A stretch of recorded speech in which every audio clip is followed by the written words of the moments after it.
Olá, sejam todos muito bem-vindos. Eu sou o professor Guilherme Alves de Melo Franco, especialista em direitos material e processual do trabalho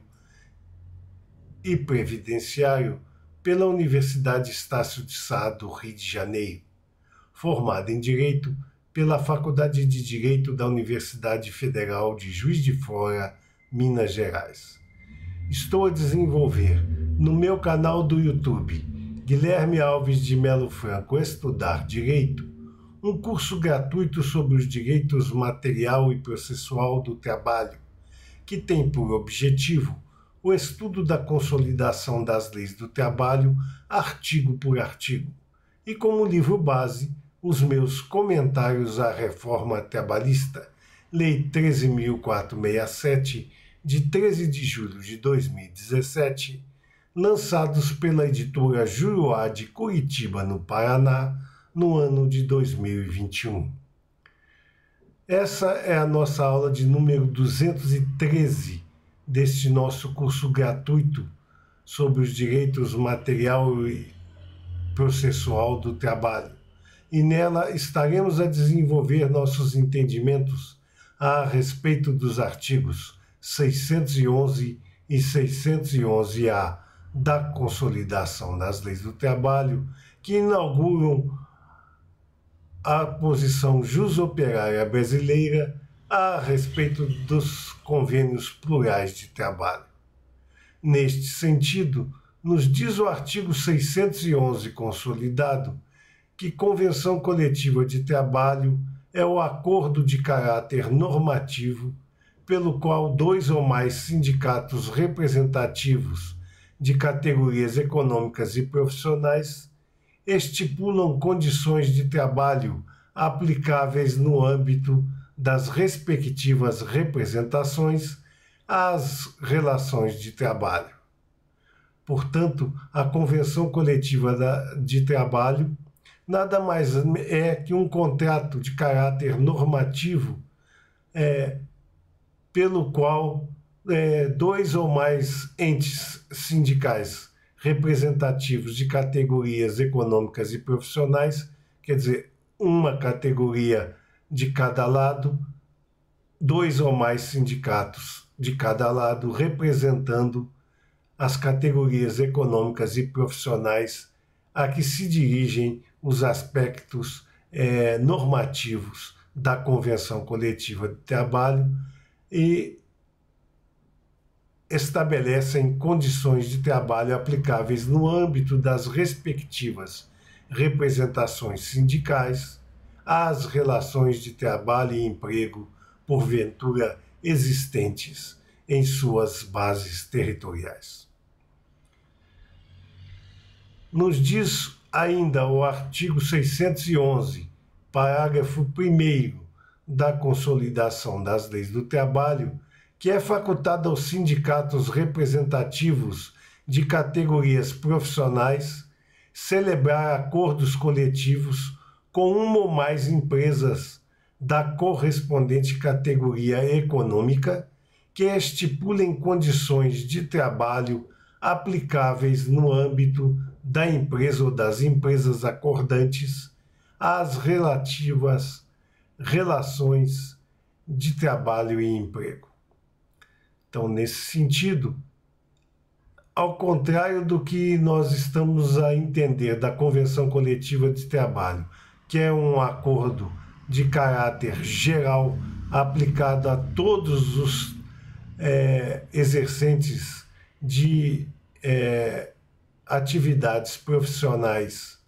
dentro do âmbito das categorias econômicas e profissionais que estipulam as condições de trabalho representadas pelas entidades sindicais, o pacto que se vincula a um acordo coletivo de trabalho apenas e tão somente se aplica ao ente sindical que celebra tais acordos coletivos e às empresas ou à empresa que pertence correspondentemente à categoria econômica da entidade de classe estipulando condições de trabalho que são aplicáveis no âmbito da empresa ou das empresas signatárias. Então, o acordo coletivo de trabalho ele só se aplica àquelas empresas que forem signatárias do mesmo, enquanto a convenção coletiva de trabalho ela é muito mais ampla e atende a toda categoria econômica e a toda categoria profissional representada pelas entidades de classe que as afirmaram, não é? Então, nesse sentido, a distinção mais severa entre convenção coletiva de trabalho e acordo coletivo de trabalho é a sua amplitude de aplicação. Uma é particularizada, que é o acordo coletivo de trabalho, e só se aplica às empresas acordantes, e a convenção coletiva de trabalho, que é de caráter geral, atingindo ao total das categorias econômicas e profissionais que foram representadas por suas entidades de classe na composição do convênio coletivo de trabalho. Nos diz ainda o parágrafo 2º do artigo 611 da Consolidação das Leis do Trabalho que as federações, e na falta delas, as confederações representativas de categorias econômicas ou profissionais, poderão celebrar convenções coletivas de trabalho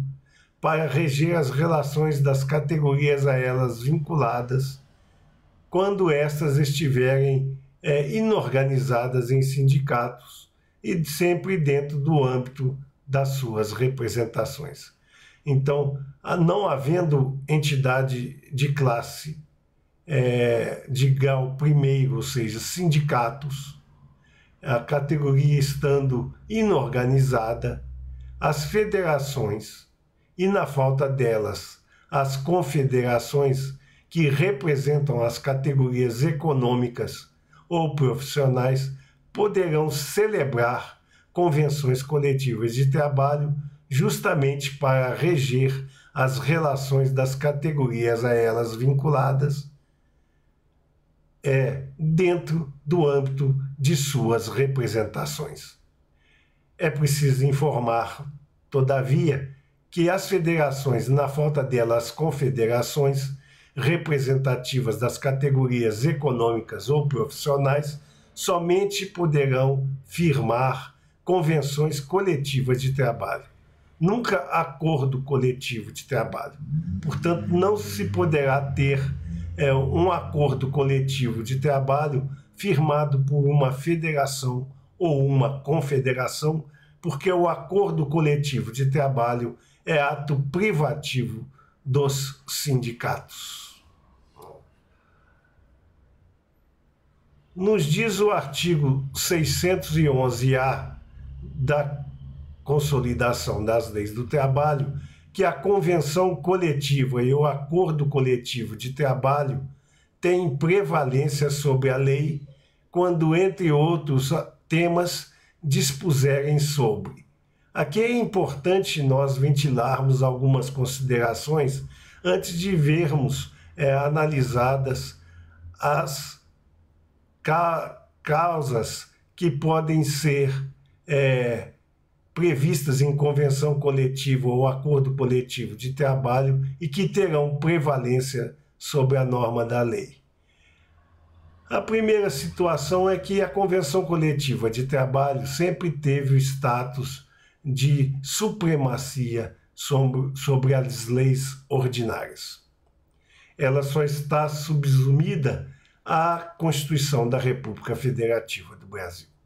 Essa situação sempre existiu,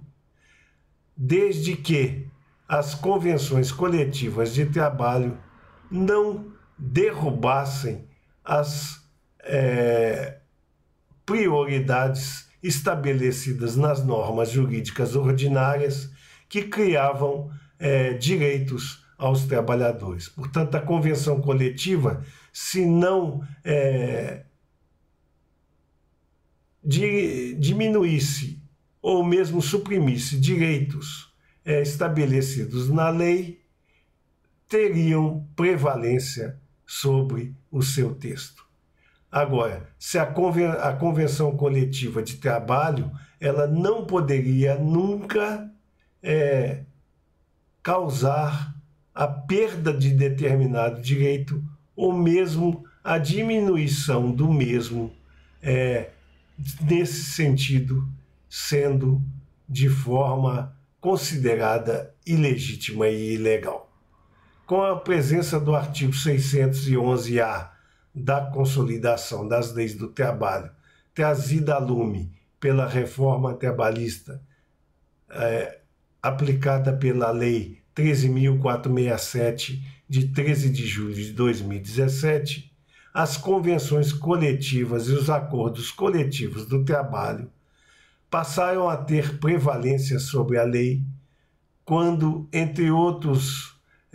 casos, dispuserem sobre, primeiro, pacto quanto à jornada de trabalho, observados os limites constitucionais. Os limites constitucionais a respeito da jornada de trabalho encontram-se articulados no artigo 7º, inciso 13 da Lex Fundamentalis, que estabelece a jornada de trabalho máxima de 8 horas diárias e 44 horas semanais, mas admite que possa haver compensação ou redução da jornada ali estabelecida através de convenção coletiva de trabalho ou acordo coletivo de trabalho. E mais reforça, então, a tese que nós apresentamos, que a convenção coletiva de trabalho e o acordo coletivo de trabalho podem melhorar sensivelmente o texto previsto na lei e até mesmo na Constituição da República Federativa do Brasil, quando se tratar de jornada de trabalho, sempre levando em consideração os limites constitucionais, que são as jornadas máximas, mas podendo estabelecer valores da prestação pessoal de serviços inferiores às jornadas pretendidas pela Lex Fundamentalis. A Convenção Coletiva de Trabalho e o Acordo Coletivo de Trabalho também terão prevalência sobre a lei dentro do princípio da validade maior do acordado sobre o legislado, quando estabelecerem condições melhores a respeito do banco de horas anual, com relação às outras modalidades de bancos de horas, mensais ou semestrais, não se aplica a regra do artigo 611-A e, portanto, nelas tem que ser assumida o que pretende o texto de lei. Havendo melhoria nas condições do banco de horas anual, vale o acordado sobre o legislado. Nesse sentido, é importante também afiançar que a validade do acordado sobre o legislado independe de haver nos convênios plurais de trabalho vantagens que venham a compensar as perdas, mas estas perdas implementadas pelos convênios plurais de trabalho têm que ter uma vantagem implícita ou explícita para o trabalhador sob pena de invalidade. Também será validado o acordado sobre o legislado a respeito quando o convênio plural de trabalho, convenção coletiva ou acordo coletivo de trabalho versar sobre intervalo interjornada, respeitado o limite mínimo de 30 minutos para jornadas superiores a 6 horas. Aí nós vamos entender que o artigo 611-A, em seu inciso 3º, nos traz um arrepio à norma esculpida no artigo 71 caput da Consolidação das Leis do Trabalho, que estabelece que o intervalo mínimo para jornadas superiores a 6 horas é de 1 hora. Por outro lado, nós vamos enveredar na situação de que o intervalo interjornada para descanso e alimentação é norma afeita aos princípios de medicina e segurança do trabalho e, portanto, não poderão ser apresentadas em arrepio àquelas mesmas normas. E suprimir-se o intervalo ou trazê-lo aos limites mínimos de 30 minutos, para nós, é agredir aos preceitos de medicina e segurança do trabalho e, portanto, o inciso 3º desse artigo 611-A, para nós, não tem como ser aplicado no ambiente jusoperário brasileiro. Nos diz ainda o artigo 611-A, desta feita em seu inciso 4º, que valerá o acordado sobre o legislado quando se tratar de adesão ao programa de seguro-emprego, de que trata a lei número 13.189, de 19 de novembro de 2015, que foi uma lei que pretendeu ampliar os postos de trabalho, aproveitando a mão de obra excessivamente desocupada no meio ambiente de trabalho brasileiro. Mas essa adesão a esse programa seguro-emprego, ela não teve o condão de ampliar como se pretendia os postos de trabalho e o desemprego continua crescendo as nossas fábricas e outros postos de trabalho. Portanto, não adiantava a adesão ao programa Seguro-Emprego da Lei 13.189, de 19 de novembro de 2015, e, portanto, a nosso sentir, tornou-se inócua a situação prevista nesse inciso 4º do artigo 611-A da Consolidação das Leis do Trabalho. Também prevalecerá o legislado, o acordado sobre o legislado, quando se tratar de plano de cargos, salários e funções compatíveis com a condição pessoal do empregado, bem como identificação dos cargos que se enquadram como funções de confiança. Então, não haverá a prevalência da lei sobre o acordado se se tratar de planos de cargos, salários e funções compatíveis com as condições pessoais de cada empregado, bem como no que pertine à identificação dos cargos que se enquadram como funções de confiança. Então, há uma liberdade do acordado para estabelecer quais são esses cargos e funções e as condições pessoais do empregado para assumi-los, bem como seus salários e funções compatíveis. Quando se tratar de regulamento empresarial, nos diz o inciso 6º deste artigo 611-A consolidado que prevalecerá também o acordado sobre o legislado, porque o regulamento empresarial é de origem pessoal de cada empresa e, portanto, não haveria porquê a interferência da lei sobre o regulamento das empresas. Nos diz o artigo 611-A, através de seu inciso 7º, que, quando se tratar também de distinção de representantes dos trabalhadores no local de trabalho, até mesmo por influência do artigo 8º, inciso 1º da Constituição da República Federativa do Brasil, que veda a interferência do poder público de qualquer natureza sobre a vida própria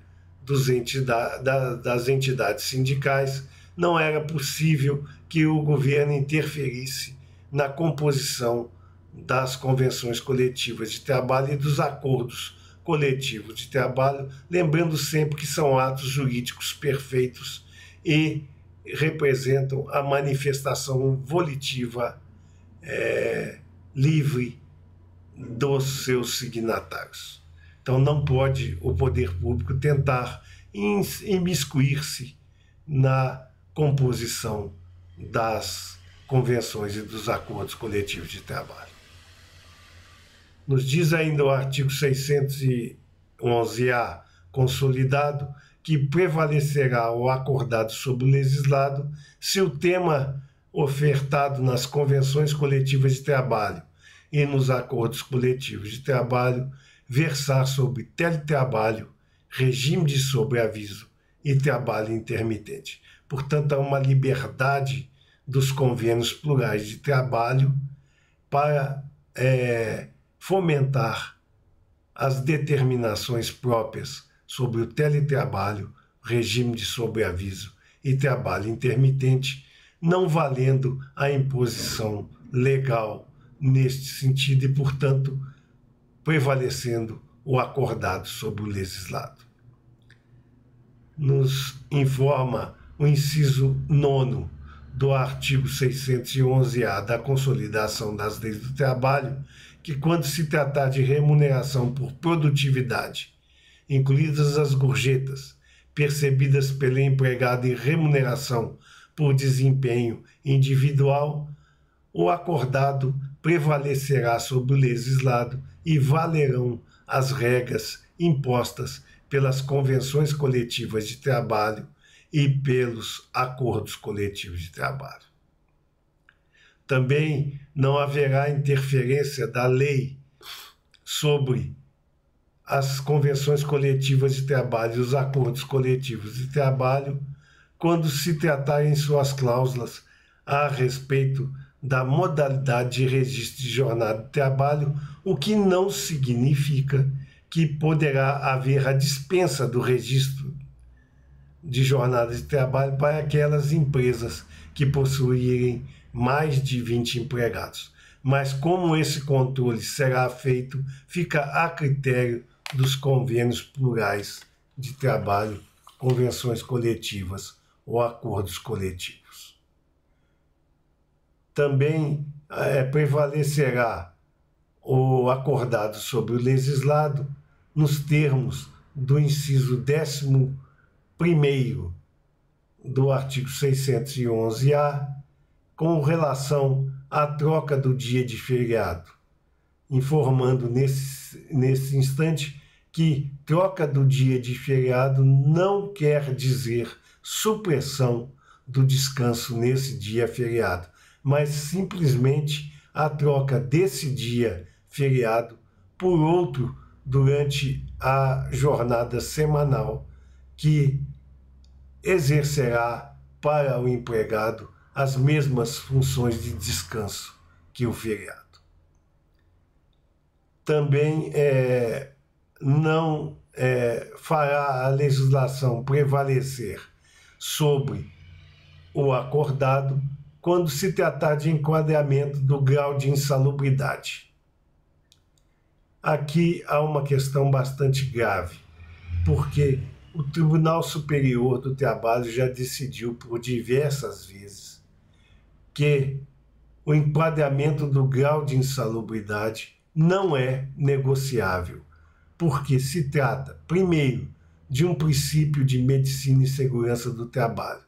e depois não podem as partes, por livre manifestação volitiva, estabelecer qual é o percentual a ser destinado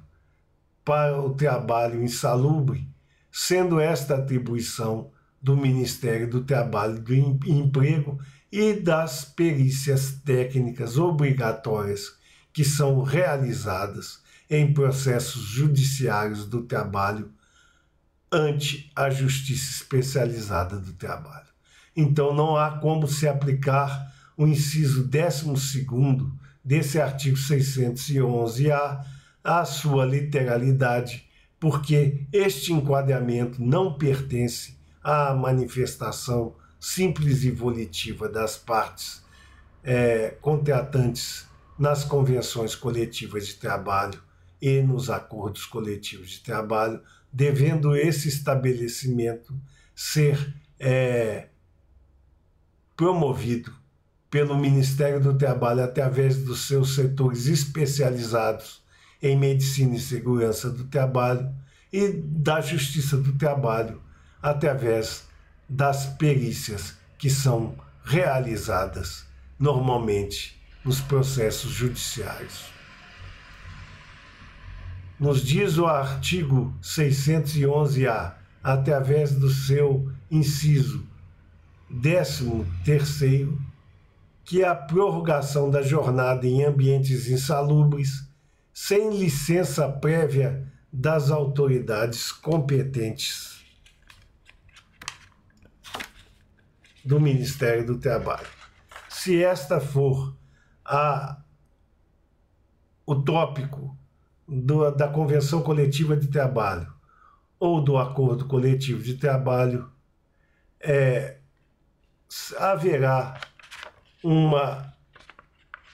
desnecessidade de autorização prévia para a prorrogação da jornada em ambientes insalubres, o que para nós também é uma agressão aos princípios básicos da medicina e segurança do trabalho, já que os ambientes insalubres podem ser causadores de acidentes do trabalho, doenças profissionais ou outro tipo de vitimação aos trabalhadores. E, portanto, para nós não é cabível que haja uma prorrogação de jornada em um ambiente insalubre sem a prévia anuência do Ministério do Trabalho, que realizará de forma antecedente uma perícia técnica através dos seus órgãos especializados. Portanto, o artigo 611-A, em seu inciso 13, não tem aplicação no ambiente jusoperário brasileiro, ainda que haja alguma manifestação jurisprudencial autorizando a prorrogação da jornada em ambiente insalubre, sem a prévia autorização do Ministério do Trabalho. Nos diz o artigo 611-A da Consolidação das Leis do Trabalho, através do seu inciso 14º,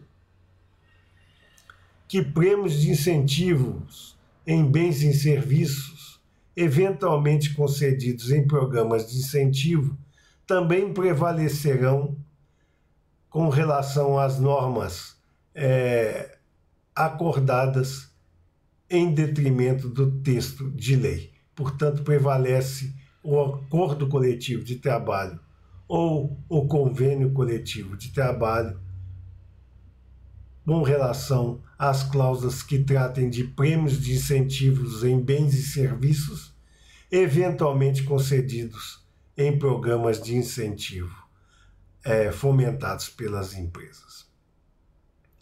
Nos diz, finalmente, o artigo 611-A da Consolidação das Leis do Trabalho, desta feita no seu inciso 15º,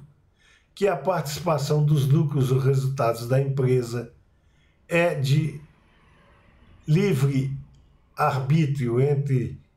as categorias econômicas e profissionais e, portanto, as convenções coletivas de trabalho que estabelecerem normas para esta participação estarão prevalecendo sobre as normas legais existentes a respeito dos temas. Continua o artigo 611-A, consolidado, a nos dizer, desta feita, através do seu parágrafo 1º, que no exame da convenção coletiva ou do acordo coletivo de trabalho, a Justiça do Trabalho observará o disposto no artigo 8º, parágrafo 3º dessa consolidação. Então, as convenções coletivas ou acordos coletivos de trabalho levados ao exame da Justiça do Trabalho fará com que o magistrado observe o disposto no artigo 8º, parágrafo 3º da Consolidação das Leis do Trabalho, que nos diz o seguinte: análise exclusiva da conformidade dos elementos essenciais do negócio jurídico que estão previstos no artigo 104 do Código Civil Brasileiro. Então, a Justiça do Trabalho apenas analisará a conformidade daqueles convênios plurais de trabalho, sejam eles convenções coletivas de trabalho ou acordos coletivos de trabalho, se eles estão de acordo com as normas esculpidas pelo artigo 104 do Código Civil Brasileiro, que trata justamente das pessoas e das situações que fazem válido o negócio jurídico, que são o agente capaz, o objeto lícito, possível e determinado, ou pelo menos determinável, quer dizer, ainda que ele não seja um objeto determinado, ele deve ser pelo menos passível de determinação e a forma prescrita e não defesa em lei. Havendo, portanto, agente capaz, objeto lícito, possível e determinado ou determinável, e a forma assumida seja a prescrita ou não defesa em lei, a análise da Convenção Coletiva de Trabalho ou do Acordo Coletivo de Trabalho pela Justiça do Trabalho se pautará apenas e tão somente nesse sentido. E também a Justiça do Trabalho analisará o convênio plural de trabalho pelo princípio da intervenção mínima na autonomia da vontade coletiva. Então, a Justiça do Trabalho ela deve primeiro entender se há realmente agente capaz, objeto lícito, possível e determinado ou determinável, se aquele convênio plural de trabalho está na forma prescrita ou não defesa em lei, já que forma prescrita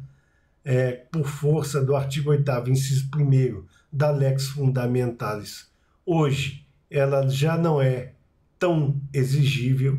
mas ela tem que ser não defesa em lei, ou seja, ela não pode ser uma forma que foi proibida por lei. E ainda se pautará pelo princípio da intervenção mínima na autonomia da vontade coletiva. Partindo de todos esses princípios e apurados na sua essência, a Justiça do Trabalho não pode promover quaisquer intervenção na manifestação livre, autônoma da vontade coletiva. Então, não pode um magistrado do trabalho, por exemplo, impedir uma cláusula que seja portadora de todas essas características, sob pena de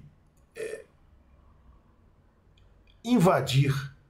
o princípio da intervenção mínima na autonomia da vontade coletiva, que é hoje o corolário que vai nos levar, quiçá daqui a muito pouco tempo, à plena liberdade sindical. Nos diz o parágrafo 2º do artigo 611-A da Consolidação das Leis do Trabalho, que a inexistência de expressa indicação de contrapartidas recíprocas em convenção coletiva ou acordo coletivo de trabalho não ensejará a sua nulidade, por não caracterizar vício do negócio jurídico. Aí nós entramos agora naquela situação da necessidade ou não da existência de expressa indicação de contrapartidas para justificar aquela supressão ou aquela minimização dos direitos previstos na lei por força dos convênios plurais de trabalho, sejam eles convenção coletiva ou acordo coletivo do trabalho. A nosso sentir, o que nós entendemos perigoso nesse tipo de informação prevista por esse parágrafo 2º do artigo 611-A da Consolidação das Leis do Trabalho é que ele permite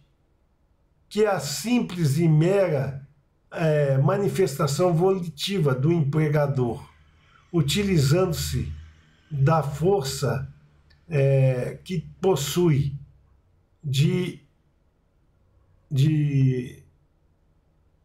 do capital sobre o trabalho,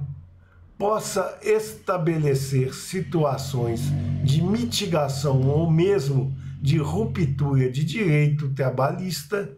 sem que haja necessidade de que, para isto, seja apresentada uma contraprestação que vai equilibrar a balança das condições e cláusulas convencionadas. Isso é muito perigoso e que nós temos visto com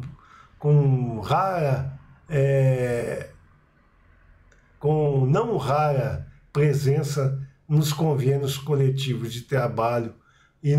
sendo eles convenções coletivas de trabalho ou acordo coletivo, onde se perde muitos direitos que são voltados pela lei ao trabalhador, porque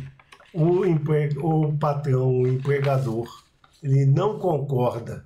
em destinar ao mesmo esses direitos e procura nos convênios plurais de trabalho se furtar a estas obrigações sociais relativas aos pactos de trabalho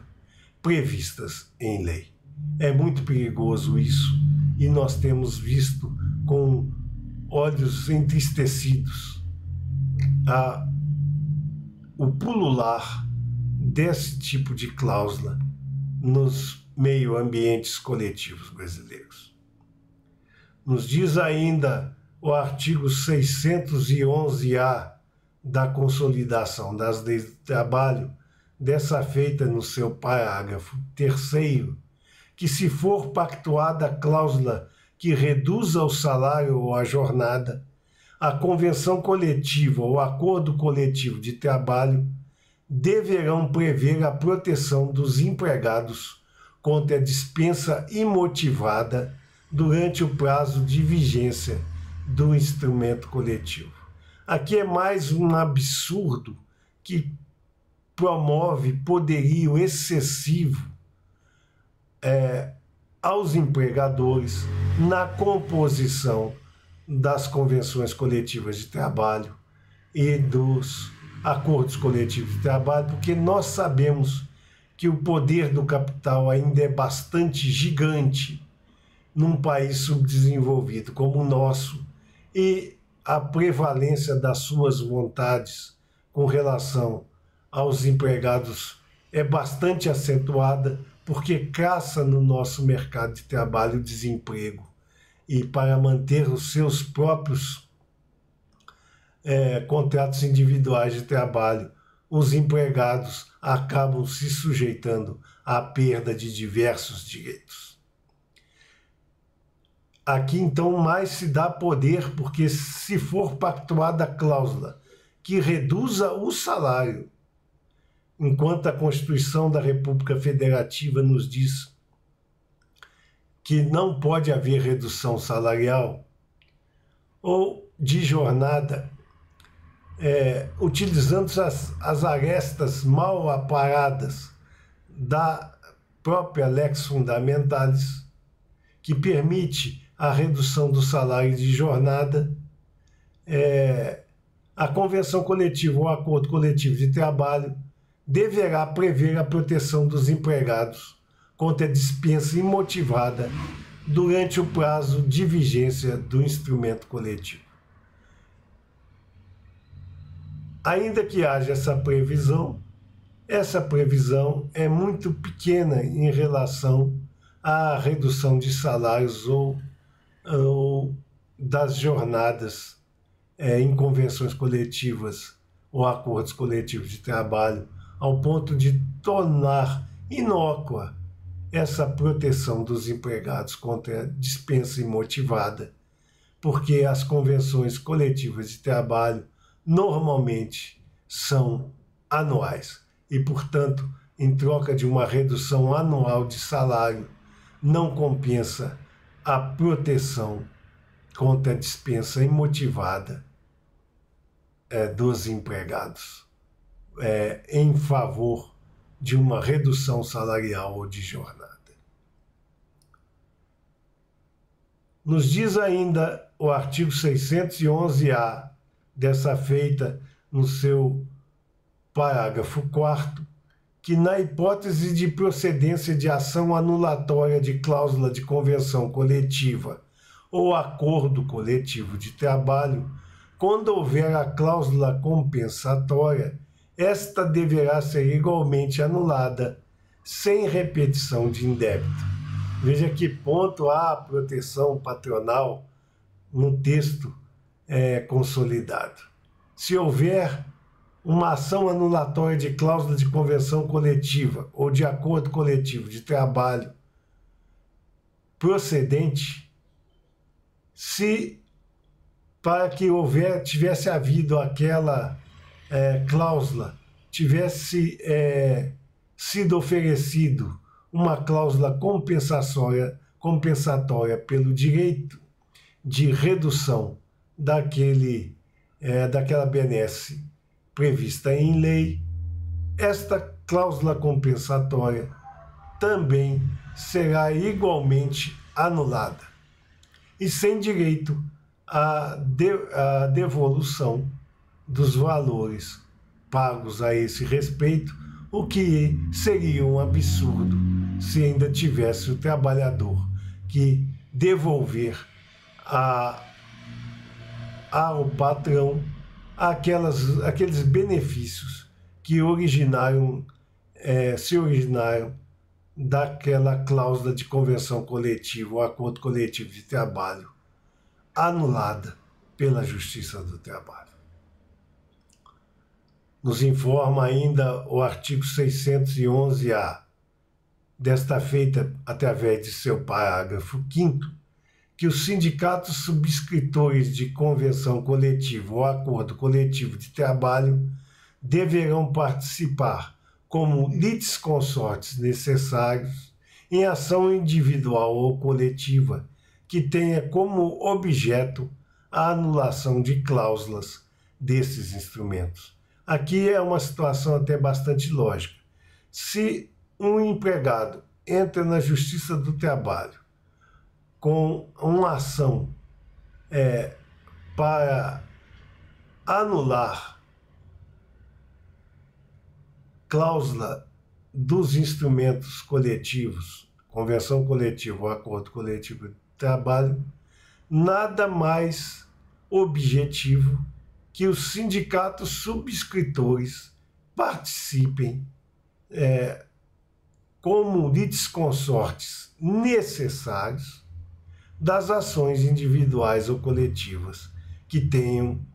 por objeto essa anulação de cláusula nos instrumentos.